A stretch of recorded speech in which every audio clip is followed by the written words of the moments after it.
Hey, it's Rosemary here. How on earth are you doing today? Cool. Okay, so how do you step into abundance when it seems well beyond your current level of experience? Number one, you take some time each day to be silent and to journal. Every leader, every person, frankly, needs to take time to think, to navel gaze, to write out what comes out, to pick up on new ideas in the silence, in the quiet. Most people kind of run through life with no silence, no time to listen both to themselves and also to the universe and to God. Most of the wisdom you have access to will only be revealed in the silence. You must take some time each day to be silent, okay? Whether it's as you take a walk through nature or run or whatever, or whether it's as you sit up in bed before the rest of your household is awake, like I do. You need time to tap into your intuition and into your wisdom. To start with, yeah, your mind is going to run from place to place, thinking a little of this and then a little of that. But as you show willing to actually make this quiet time thing work, you will start to find it easier to quiet down your inner world or your inner brain so that you can listen.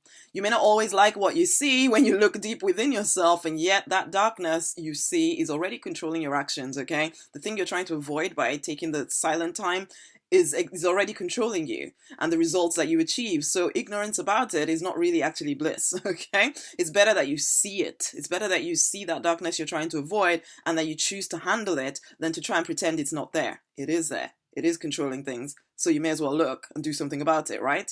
Okay, however, this silent time is not really a time for judging yourself, okay, and finding yourself unworthy because, honey, you have been created good. You were created good. There may have been things left to fester that now need to leave or to be dealt with, but that doesn't diminish who you really truly are. Face the darkness within, knowing that you are clearing up the clutter within so that you can get to the very heart of you, the good stuff. And make a point of having a journal with you at all times so that you can capture your best thinking. Yes, you can record your thoughts on a smartphone and all of that new gadgets that we have these days, but there is something about the act of actually writing that is a lot more powerful than just speaking something into a phone, okay? In the silence, remember that abundance is your birthright, and so expect to hear words in your mind that do not always seem to be coming directly from you. It's as though the universe has been waiting for you to finally listen, and I personally call this quiet voice the voice of God, but depending on your belief system, you may find that hard to comprehend, and yet, when you are silent, when you are quiet, you can't help but hear him speak, okay? You may choose not to listen, you may judge it, but then you cut off a big part of your abundance because it is that voice, that it's in that voice that you find wisdom, you find creativity, you find understanding, and all you need and everything you need to impact the world and to increase your income, okay? Just because you don't understand a thing doesn't mean it's not there. So open your mind to the possibilities and open yourself to abundance. Number two, it isn't humility to downplay yourself, okay? You may have been taught by well-meaning but small-thinking people that it's prideful to have more than others, to be more than others, to do more than others, and so you kind of learn to downplay yourself. This will never lead to abundance, okay? There needs to be an acceptance and a clarity around who you are and what you're capable of. It is what it is, okay? Why would you hold yourself back to appease small thinkers? Think about it. I've seen leaders who do less and live with less than they could because they're worried about what people would think of them if they really came all out and were as wealthy as they could be. And I feel that that's a pity, really. You may feel that you live in some kind of goldfish bowl where everybody's looking at you and judging you, but the truth is you are the worst judge. Yeah, you're judging yourself and putting unnecessary limits on yourself to appease people who refuse to live to their own full potential. And so then you hold yourself back, really? After all, if there really is anyone looking at you, and in some cases, yes, you might be a leader in a goldfish bowl, everybody's looking at you.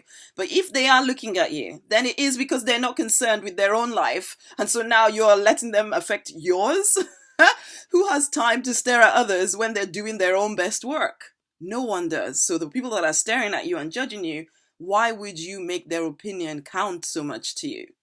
Why would you let these people influence you and keep you from the abundance you're able to tap into? And this is a particular problem for you as well if you go into ministry. You forget that the workman does actually deserve his pay, and so you think you have to prove yourself all the time to your people. And frankly, there's no proving that you will do that will be enough for some people, okay? You think they're judging you, and some people might be, because they're paying you to support them, okay? And some may be doing that, but it's really up to you, the leader, to play full out so that they can see what it means to live a life of abundance rather than a small one of judgment. Don't allow those people to put the box on you. Number 3, God doesn't need you to play small, okay? For the more religious types reading this, can I ask you to stop playing down yourself because you think that God needs you to need him? The truth is that even if you play to the fullness of your own strength, at some point you will reach the end of that strength, and then the universe, the God, whatever you wish to call it at this point, can step in to cause something miraculous to happen. But you need to be actually putting yourself out there, man, okay?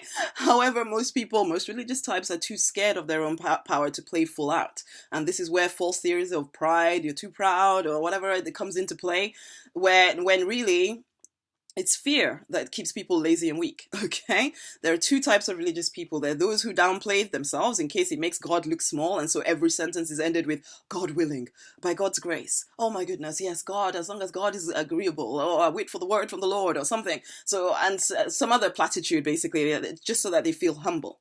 And it's as though they fear that a lightning bolt or something will send down from heaven if they don't acknowledge God at the end of every single sentence, basically. They're being proud if they don't say, by God's grace.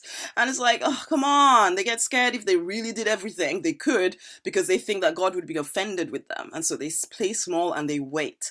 No abundance will be found there. Simple and short, nothing will be found there. Please remember that God is not having an identity crisis, okay? He doesn't need your platitudes. He doesn't need you to play small. He knows who he is. Do you know who you are? That is the real question, okay? And then there's a second type of religious person who just uses this whole I must decrease so that he may increase thing to do nothing. They allow their fears to overwhelm them and keep them from the work that they're called to do, and they claim to be waiting on God. What nonsense, really. There's no abundance found there either. The word from God has already been given in the form of your vision. And so all of creation is waiting for you to take some steps, man. Will you take some steps? I mean, think about the parable of the talents. Google it if you don't know what I'm talking about. The parable of the talents. What happened to the dude who buried everything, waiting for the master to come tell him what to do next? His master came and told him off, got supremely angry with him for being so passive with what he was already given. And so what he had was taken away and given to the one who dared the most. Okay? And so the lesson to learn from that story, again, go Google it if you don't know the parable of the talents, is that the word of God has already been given you. All you need to do is act on it and stop holding back thinking that you're doing God some kind of a favor by playing small. Seriously. Okay? And number 4 here, take action, man. Be this third kind of person who completely owns your strength and pushes the boundaries with no fear. Be someone who is always pushing against limitation and fear. Yes, it can sometimes feel a bit like, oh, can't I just rest? And you can, deliberately, okay?